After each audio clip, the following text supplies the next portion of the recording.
पहले ज्ञान को समझो, अज्ञान का नाश करो, फिर उस समझे हुए ज्ञान पर प्रैक्टिकल करो। पहले थ्योरी क्लियर कर लो, फिर उस पे प्रैक्टिकल करो, तभी निर्णय ज्ञान आएगा सामने, तभी उस प्रैक्टिकल का परिणाम आएगा, जिसको परम मुक्ति कहते हैं। उस परिणाम के आने के बाद आप कभी भी किसी गर्भ में नहीं जाओगे, हमेशा हमेशा के लिए मुक्त हो जाओगे।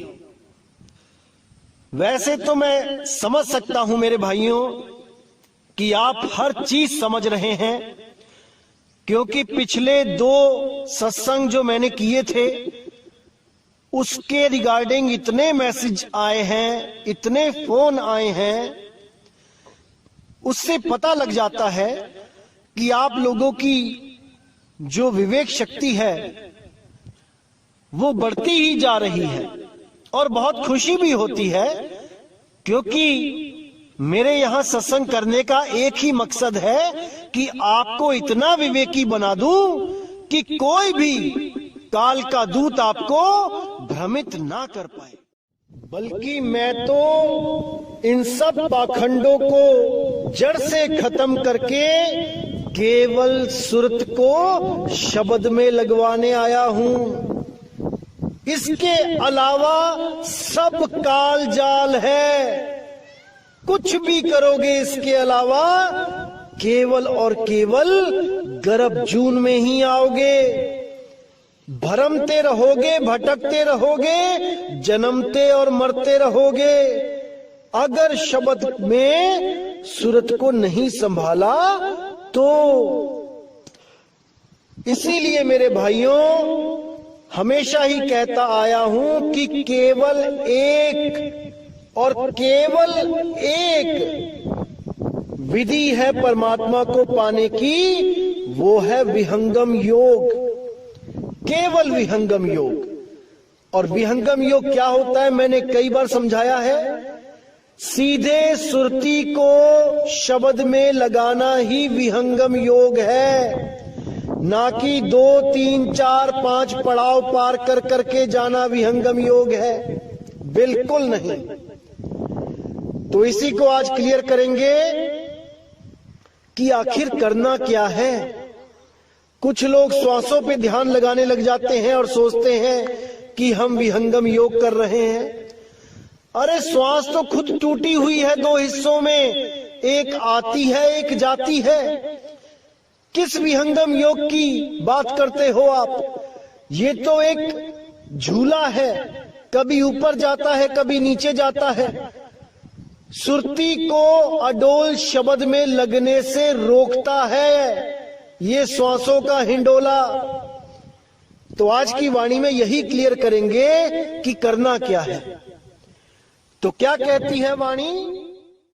गुरु संतन को जान के हृदय करे प्रतीत, कहे कबीर सुहंस हवे चली है भव जल जीत। यानी जो गुरु, जो संतों को जान के, उनको पहचान के, उनके दिव्य ज्ञान को समझ के जो अपने हृदय में प्रतीत कर ले, विश्वास कर ले, वो हंस गति होकर यानी नीर क्षीर का निबेरा करके सत्य को जानकर इस भव जल को जीत के चले जाते हैं। और जो संत को नहीं समझ पाते, संतों के ज्ञान को नहीं समझ पाते, इसी दुनियावी मनमुखी अज्ञान में उलझे रह जाते हैं, वो कभी भवसागर पार नहीं हो पाते, क्योंकि वो भवसागर को समझ ही नहीं पाते कि भवसागर होता क्या है। कोई कहता है भवसागर ही भगसागर है, भग। अरे मेरे भाई, भव सागर ये देह है, इस देह को जानो। ये देह किन तत्वों से बनी है? उन 5 तत्वों में अगर आपकी सुरती रमती है तो समझ लो आप भव सागर में ही हो। अगर आप श्वासों पे ध्यान लगाने लगे हो, श्वासों का अजपा जाप जपने लगे हो, तो आप भवसागर में ही हो। अगर आप त्रिकुटी में ध्यान लगाने लगे हो, इंगला पिंगला सुषमना में ध्यान लगाने लगे हो, तो भवसागर में ही हो आप। अगर आप नाभि में, कंठ में, हृदय चक्र में, मूल चक्र, गुदा चक्र में ध्यान लगाने लगे हो, नाम जपने लगे हो, तो भवसागर में ही हो आप भवसागर पार नहीं हो सकते। तो आगे कहते हैं, सतगुरु तहां आरती करही, सब तज जहां जाए पग धरही, चरणामृत साधन को लीजे, मुख पूजा कर अचवन कीजे। यहां कबीर साहब समझा रहे हैं कि जहां पर भी सतगुरु जाएं, वो गुरु जो सत्य का प्रचार कर रहा है वो भी सतगुरु होता है। कोई इस भ्रम में ना रहे कि केवल कबीर साहब को ही सतगुरु कहते हैं। ठीक है, सतगुरु कहते हैं, सत साहिब कहते हैं, लेकिन जिसको कबीर साहब चुन लेते हैं अपना प्रचार करने के लिए, वो भी सतगुरु ही होता है, वो असतगुरु नहीं होता है। इसको अच्छी तरह समझ लो। सतगुरु सोई सतनाम बतावे, बाकी गुरु कोई काम ना आवे।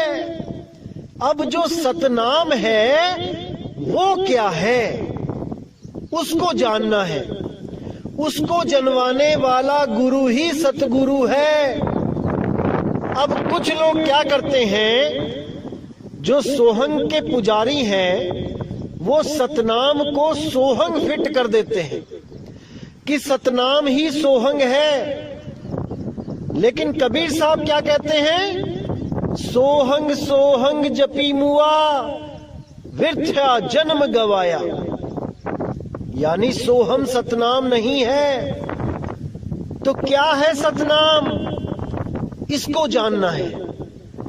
असल में सतनाम और कबीर साहब एक ही चीज है, लेकिन ये अज्ञानी गुरु नहीं समझ पाते इन बातों को। इसीलिए इन लोगों से बचने को कहा है कबीर साहब ने। तो साहिब कहते हैं, झूठे गुरु को झटक दे, शिष्य शाखा को फूक, वाह में दोष जरा नहीं, शब्द कहा हम कूक। ये जितने भी अधूरे गुरु हैं और इनके लाखों करोड़ों शिष्य, कहते हैं शिष्य शाखा को फूक। ये लंबी लंबी लाइनें लगी हैं, फूक दे उनको। मतलब मोह भंग कर दे अपना वहां से, कि देखो मेरे गुरुजी के पास कितनी संगत है, 1 करोड़ 2 करोड़ 5 करोड़। फूक दे उस संगत को। अब इसका मतलब ये नहीं है कि आग लगा के फूक दे। इसका मतलब है विवेक के द्वारा उनसे अलग हो जाओ, तभी कल्याण होगा। अन्यथा उन्हीं भेड़ की लाइनों में आप भी एक भेड़ बनके शामिल हो जाओगे। इसीलिए विवेक दिया जाता है, ताकि आप उन भेड़ों की लाइनों से अलग खड़े नजर आओ। इसीलिए विवेक दिया जाता है। तो साहिब ने यहां पे साफ कह दिया कि जहां भी सतगुरु मिले उनकी आरती करो, उनके ऊपर तन मन धन निछावर करो, क्योंकि वही एक ऐसी हस्ती है जिनकी आपने सेवा करनी है। इस दुनिया में सतगुरु के अलावा और कोई इस लायक नहीं कि आप तन मन धन से उनकी सेवा करो। कुछ लोग सोचेंगे कि माता पिता क्यों नहीं। ठीक है, माता पिता की भी सेवा करनी चाहिए, लेकिन माता पिता और सतगुरु का कोई मेल नहीं है।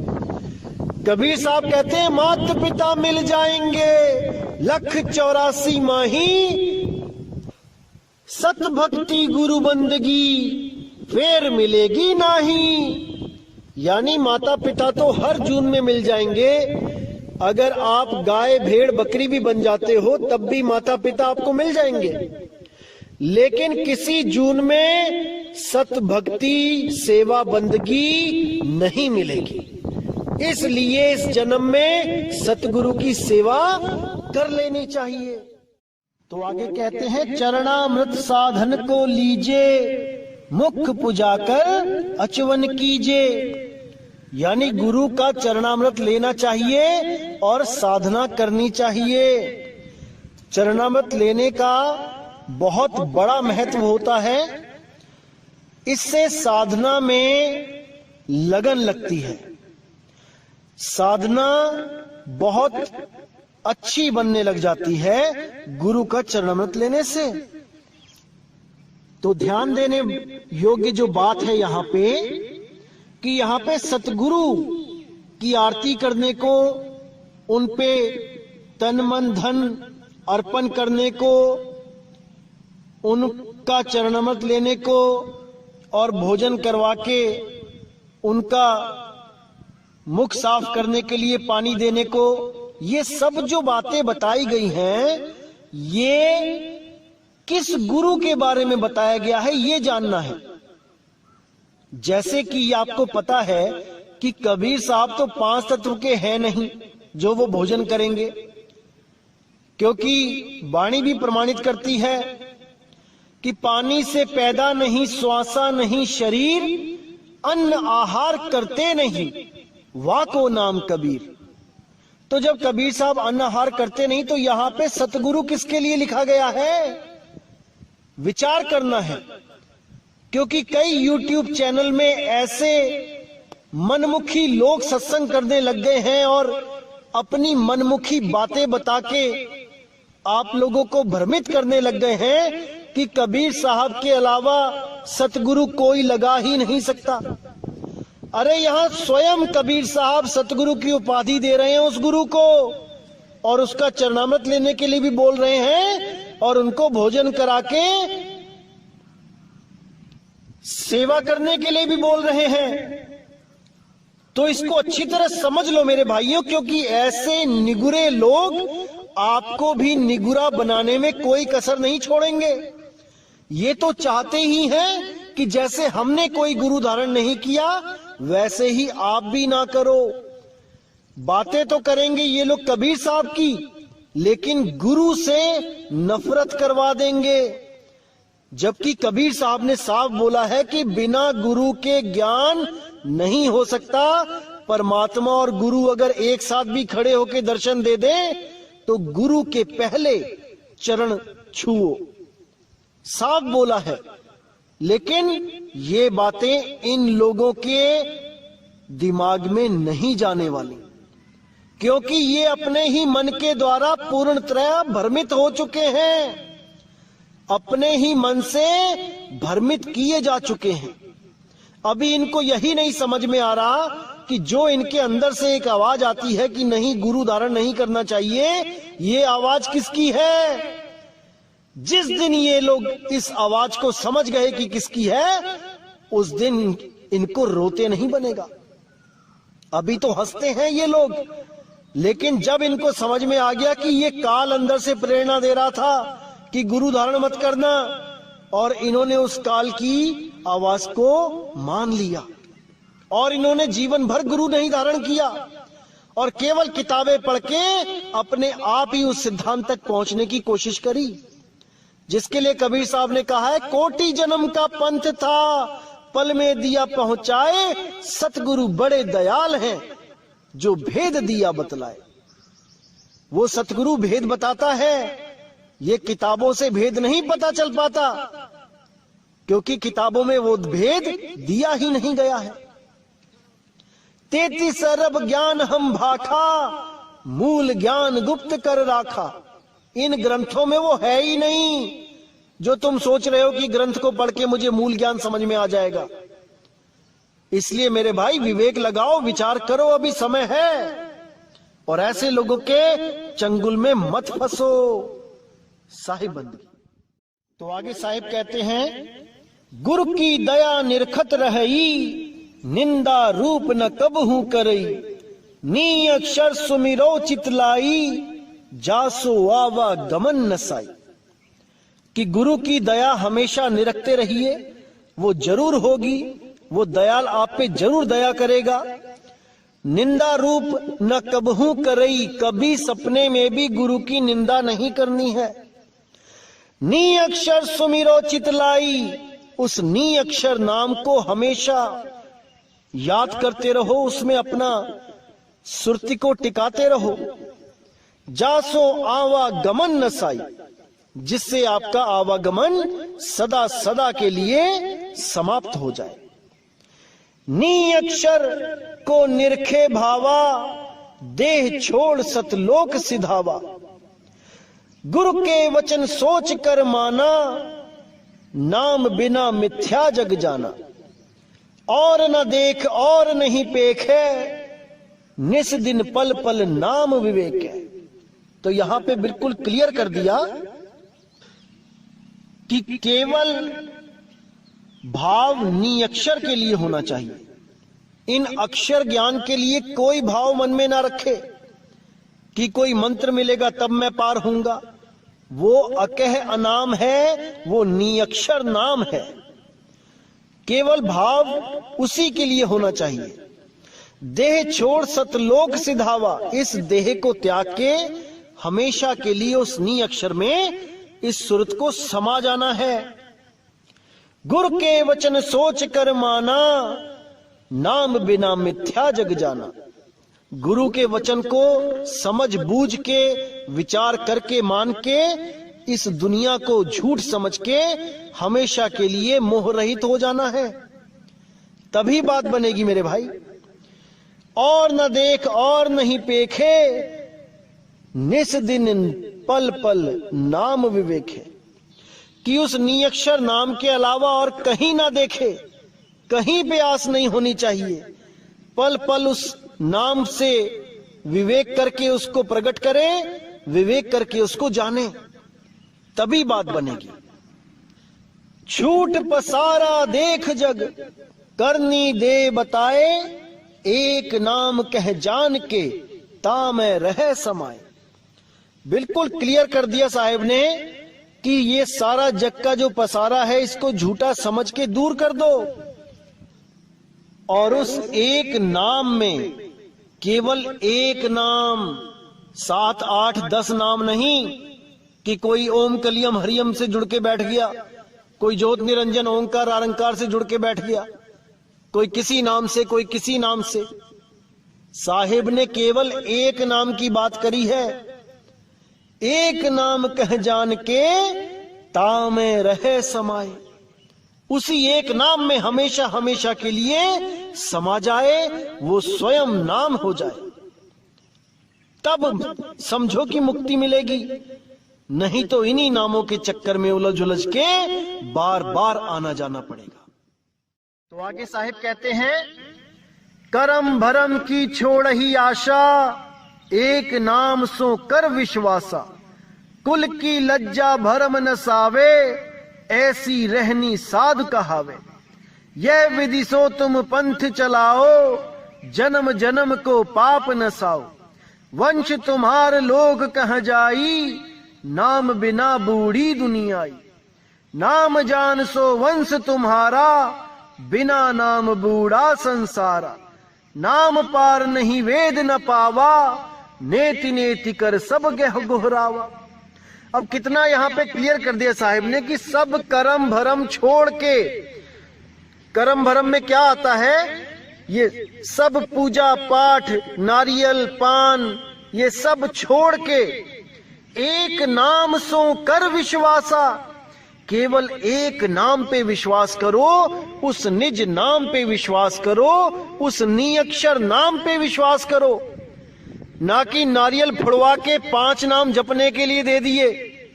अरे जब परमात्मा एक है तो उसका नाम भी एक है, इतना भी नहीं समझ पाए।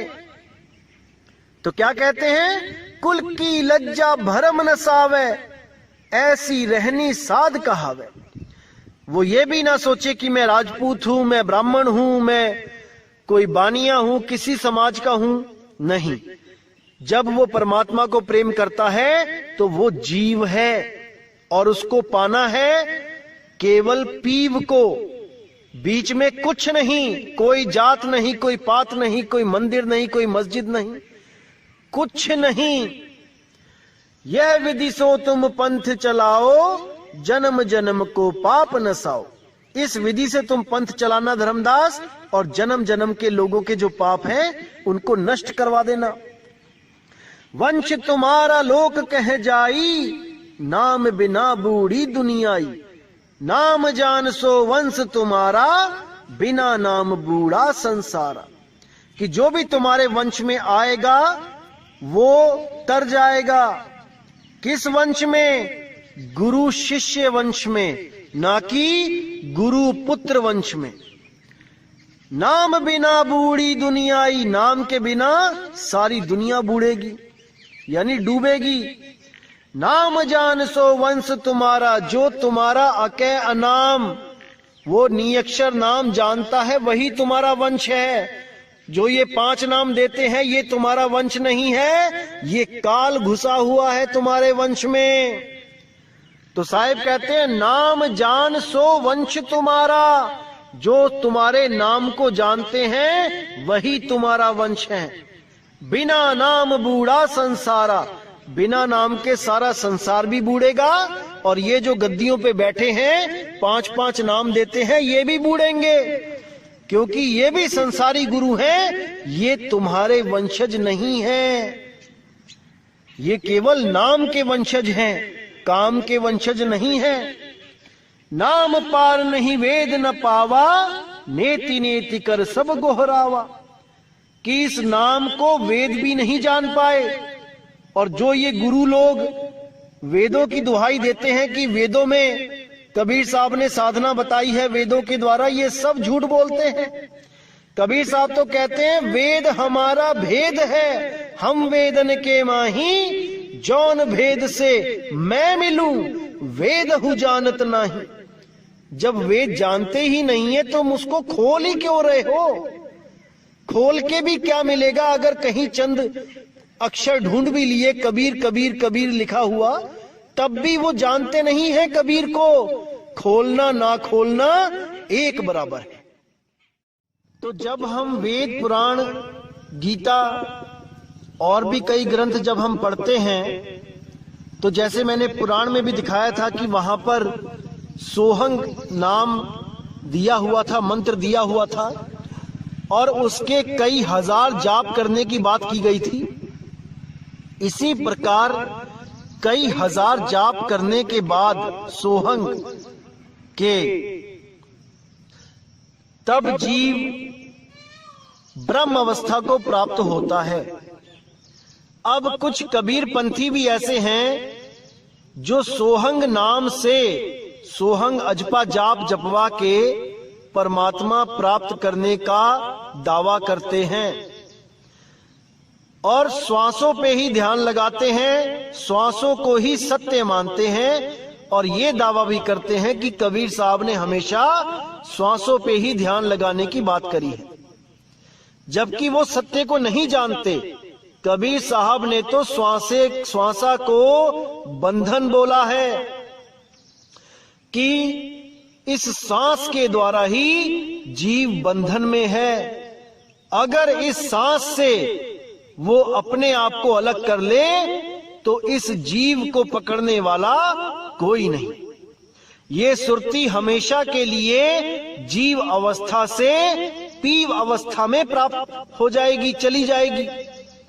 लेकिन ये लोग नहीं जान पाए कि कैसे अलग करना है, और जो गांठ पहले से ही पड़ी हुई थी उसी गांठ को और मजबूत करने में लग गए, जबकि गांठ खोलनी थी।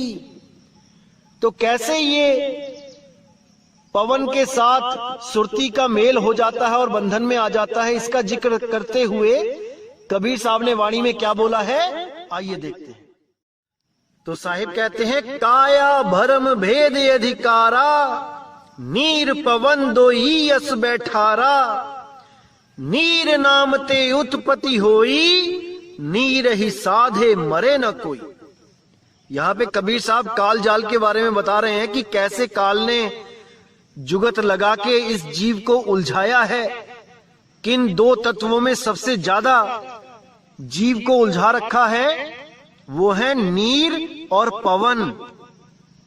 इन दोनों को अगर आपने समझ लिया और इनसे अलग होने की विधि जान ली तो समझ जाना मेरे भाई कि आप मुक्त हैं। तो क्या कहते हैं, काया भरम भेद अधिकारा, नीर पवन दोई अस बैठारा। नीर नाम ते उत्पत्त होई, नीर ही साधे मरे ना कोई। यानी पानी के द्वारा जब बीज बनाया जाता है और पानी से ही सबको पैदा किया जाता है, तो वही काल का पहला जाल है। क्योंकि सारे शरीर पानी से ही पैदा किए जा रहे हैं। और पानी से पैदा करने के बाद दूसरा जाल क्या है, दूसर पवन अंग की धारा, तापर सोहंग सुरती बैठारा। उस पवन धार को जोड़ दिया जाता है इस जीव के शरीर से और उस पे सुरती, सोहंग सुरती को बैठा दिया जाता है। अब पवन पे कौन बैठा है, सोहंग सुरती, और वो उसको एक वाहन के रूप में चला रही है। जैसे आप मोटरसाइकिल के ऊपर बैठ के एक शहर से दूसरे शहर में जाओ तो मोटरसाइकिल तो जड़ है और आप चेतन हो, आप चला रहे हो इसलिए वो चल रही है। तो आप चला रहे हो इसलिए वो एक शहर से दूसरे शहर में जा रही है और वो जा रही है इसलिए आप भी जा रहे हो। समझो इस बात को कि गाड़ी के ऊपर आप बैठे हो, आपकी वजह से गाड़ी चल रही है और गाड़ी की वजह से आप भी चल रहे हो। तो यही वो गांठ है जिसको खोलना है, क्योंकि पवन के द्वारा ही ये सुरती एक शरीर से दूसरे शरीर में जा रही है, एक गर्भ से दूसरे गर्भ में जा रही है। जिस गुरु ने दोबारा आपको इसी पवन से जोड़ दिया, ये कहकर कि तुम इस पवन से जुड़ जाओ, इस पवन से साधन करो, सुरती लगाओ इस पवन पे, तो समझ जाना मेरे भाई कि आपको उसने एक और गांठ में जोड़ दिया है। गांठ खोलने की जगह एक और गांठ मार दी वहां पे। अब आप सारी उम्र अलग नहीं हो सकते। इसीलिए सतगुरु क्या करते हैं, उस गांठ को खोल देते हैं। तो क्या बोलते हैं, दूसर पवन अंग की धारा, तापर सोहंग सुरती बैठारा। पवन भेद है अग में अपारा, आदि अंत सब कीन पसारा। यही पवन और जल, यही दोनों की वजह से इस आदि अंत का पसारा पड़ा हुआ है। ये दोनों खत्म हो जाएं तो यहां पर कोई जीव ना रह पाए। पवन डारी श्वासा अवगाहा, बिन सतगुरु पावै नहीं लाहा। अवगाहा का मतलब होता है बहुत गूढ़ भेद रहस्य। पवन डारी श्वासा अवगाहा, यानी इस पवन का भेद बताने वाला कोई बिरला ही गुरु होगा जो इस गूढ़ ज्ञान को बताएगा और इन दोनों जो भरम जाल हैं, पवन और जल, इन दोनों से आपको अलग कर देगा। बिन सतगुरु पावे नहीं लाहा, बिना सतगुरु के आप इन दोनों तत्वों से जुदा नहीं हो सकते। आप श्वासों से अलग हो ही नहीं सकते, बल्कि ऐसे गुरु मिलेंगे जो इन श्वासों के द्वारा आपको सूक्ष्म शरीरों की सैर करवाने लग जाएंगे। याद रखना मेरे भाइयों, सूक्ष्म शरीर में भले चले जाओ लेकिन पवन का जो बंधन है वो वहां पे भी है। सूक्ष्म शरीरों में भी आप सांस लेते हो, वहां पे भी आप मुक्त नहीं हो, क्योंकि जहां पे भी सांस है वहां गिनती है, और जहां पे भी गिनती है वो काल का जाल है। क्योंकि श्वासें गिनती में ही मिलती हैं, चाहे स्थूल शरीर हो चाहे सूक्ष्म शरीर हो। हमने श्वासों के जाल से बाहर निकल जाना है और अनगिनत समय के लिए मुक्त हो जाना है, अमर हो जाना है। अमर हम हैं ही तो पहले से ही, लेकिन भरम जाल की वजह से, इन श्वासों की वजह से हम अमर नहीं महसूस कर पा रहे हैं अपने आप को। सब के सब इन श्वासों के जाल में हैं, इन श्वासों की गिनती के अधीन। तो इसीलिए मेरे भाई, इन श्वासों से बाहर निकलना है। और आने वाले सत्संगों में मैं श्वासों का ये जो भरम जाल है ये बिल्कुल ही क्लियर कर दूंगा, आप बिल्कुल चिंता ना करें।